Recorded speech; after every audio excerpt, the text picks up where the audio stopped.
So hello everyone, this is Kushal Sarkar. काफ़ी दिनों से काफ़ी बच्चों के मेरे को कॉन्स्टेंटली मैसेजेस आ रहे हैं, काफ़ी ज़्यादा प्रॉब्लम हो रही है, हमको काफ़ी ज़्यादा डिफिकल्टी फेस हो रही है। तो इसलिए आज की इस वीडियो में वो सारे के सारे मिस्टेक्स तुमको बताने वाला हूँ जो तुमको बिल्कुल भी नहीं करनी है, क्योंकि अगर तुम इनमें से एक भी मिस्टेक करते हो तो तुम्हारे एग्जाम में अच्छा परफॉर्म करने की और एक अच्छा रैंक सिक्योर करने की प्रोबेबिलिटी काफ़ी ज़्यादा गिर जाएगी। So starting with mistake number 1, running after two many unnecessary books. बच्चे जनरली क्या करते हैं, एनसीईआरटी जैसी बुक्स को पूरी तरीके से नेग्लेक्ट कर देते हैं और अननेसेसरी बुक्स के पीछे भागते रहते हैं। कभी प्रीवियस ईयर क्वेश्चंस खोल के देखोगे तो पाओगे कि मेजॉरिटी ऑफ द क्वेश्चन में पूरा का पूरा बेसिक कॉन्सेप्ट्स इन्वॉल्व होता है एनसीईआरटी का, और कुछ क्वेश्चंस तो एकदम डायरेक्टली एनसीईआरटी के लाइन बाय लाइन उठ के आ जाते हैं। एंड बच्चे क्या करते हैं, अननेसेसरी 10 बुक्स खरीद लेते हैं एंड उन बुक्स के पीछे भागते रहते हैं। अल्टीमेटली उनका कुछ भी नहीं हो पाता है। तो इसलिए मेक श्योर करो, फालतू की अननेसेसरी 1000 बुक्स के पीछे मत भागो।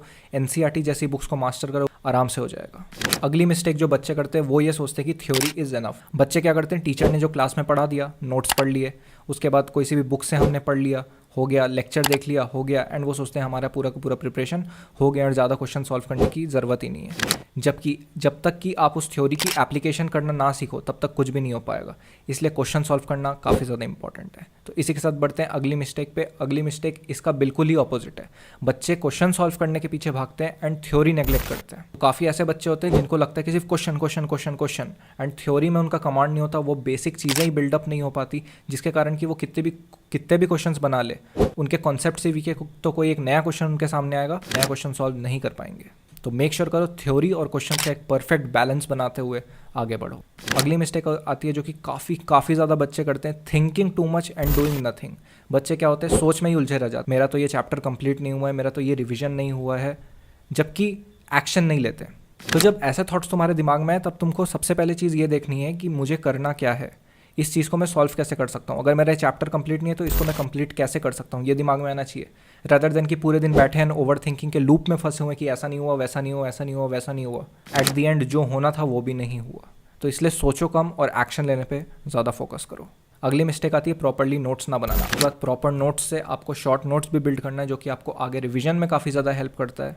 और सिर्फ थ्योरी के ही शॉर्ट नोट्स नहीं, आपको क्वेश्चंस के भी शॉर्ट नोट्स बनाने हैं। अगली मिस्टेक आती है स्लीप। अब बच्चे सोचते हैं कि हम तो 3-4 घंटे ही सोएंगे और बाकी पूरे टाइम हसल करेंगे भैया, 12 से 15 घंटे पढ़ेंगे, जबकि ये सबसे ज़्यादा गलत है। जितने भी टॉपर्स होते हैं वो प्रॉपर एडिक्वेट स्लीप लेते हैं 7 से 8 घंटे की। तो मेक श्योर करो आपका स्लीप प्रॉपर होना चाहिए, क्योंकि जब आप सोते हो कि माइंड को रेस्ट करने की ज़रूरत है। एंड जो भी चीज़ आप पढ़ते हो ना वो रिटेन ही तब होंगी जब आप सोते हो। सिर्फ आप गधों के जैसे पढ़ते रहोगे तो रिटेन कुछ भी नहीं होगा। भले आप आगे पढ़े जा रहे हो लेकिन पीछे जो भी किया वो छूटते जा रहा है, तो कोई फ़ायदा नहीं होगा एट द एंड। तो स्लीप एक बहुत एसेंशियल कंपोनेंट है आपके सक्सेस के लिए। सबसे इंपॉर्टेंट फैक्टर जो कि बच्चे नेग्लेक्ट करते हैं, दैट इज़ टेस्ट। बच्चे टेस्ट से काफ़ी ज़्यादा भागते हैं एंड आपके साथ भी अभी तक एक्सपीरियंस हो गया कि भैया मेरा तो सिलेबस ही कंप्लीट नहीं हुआ तो मैं टेस्ट कैसे दूंगा, मेरे तो नंबर ही नहीं आएंगे, फिर मैं टेस्ट दूंगा तो फिर मैं डिमोटिवेट हो जाऊंगा। बच्चों के साथ यही प्रॉब्लम होती है, मेरे साथ भी थी। देखिए बहुत बड़ी प्रॉब्लम है। अगर आपका सिलेबस नहीं भी हो ना, सुन लो ध्यान से, सुनना इस चीज़ को, अगर तुम्हारा सिलेबस नहीं भी हुआ है ना फिर भी तुमको हर एक टेस्ट देना है, भले तुम्हारे टेस्ट में 0 नंबर आए। इट्स नॉट अबाउट कि तुम्हारे टेस्ट में कितने नंबर आते हैं, इट्स अबाउट वो एग्जाम टेम्परामेंट बिल्ड करना। इट्स अबाउट कि क्वेश्चन नहीं भी आता है तो क्वेश्चन को कैसे अटैक करना, वो सीखना।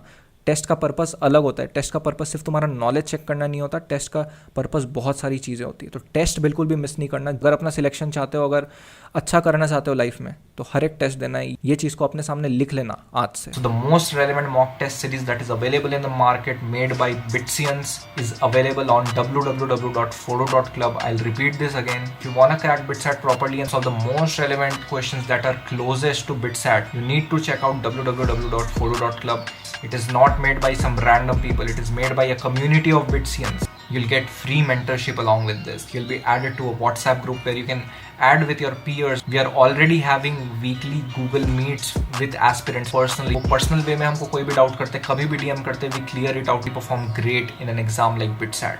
एंड टेस्ट के साथ ही एक बहुत ज़्यादा इंपॉर्टेंट एलिमेंट आ जाता है, वो क्या है, टेस्ट का एनालिसिस। टेस्ट तो दे दिया लेकिन उस टेस्ट को एनालाइज ही नहीं किया तो कोई फ़ायदा नहीं है। अभी तक कितने टेस्ट हुए हैं मुझे नीचे कमेंट करके बताओ, और कितने अच्छे तरीके से उसको एनालाइज किया ये बताओ।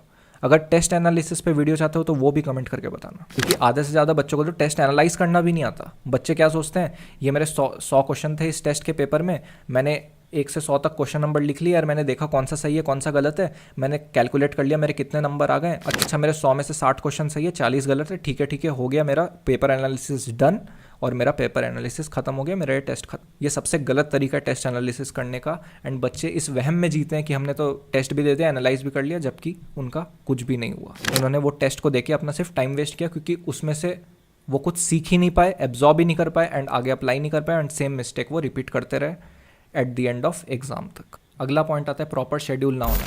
अब 90% से ज़्यादा बच्चों का कोई शेड्यूल नहीं होता। इस प्रिपरेशन के ड्यूरेशन में आपका एक प्रॉपर शेड्यूल होना चाहिए। मैं नहीं कह रहा कि एक प्रॉपर टाइम टेबल होना चाहिए कि इतने बजे ये करना है, उतने बजे ये करना है, लेकिन आपको एटलीस्ट पूरे दिन का एक ब्रॉड आइडिया होना चाहिए कि मुझे किस टाइम पे उठना है, मुझे किस टाइम पे थ्योरी पढ़नी है, मुझे किस टाइम पे अपना शॉर्ट नोट बनाना है। ये सारी चीज़ें आपकी सॉर्टेड होनी चाहिए। किस टाइम पे कौन सा चैप्टर मुझे रिवाइज करना है, किस डेट पे करना है, ये चीज़ें आपकी प्रॉपर स्ट्रक्चर्ड वे में होनी चाहिए। अगर ये चीज़ें आपकी स्ट्रक्चर्ड नहीं हुई तो आपका प्रिपरेशन बहुत ज़्यादा स्कैटर्ड होगा एंड आप चीज़ें कर भी लोगे ना, एक प्रॉपर स्ट्रक्चर में आपका कुछ भी नहीं होगा, जिसके कारण आपको एट द एंड रिजल्ट नहीं मिलेगा।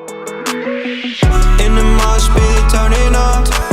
Double loaded cash, bitch, I'm going up.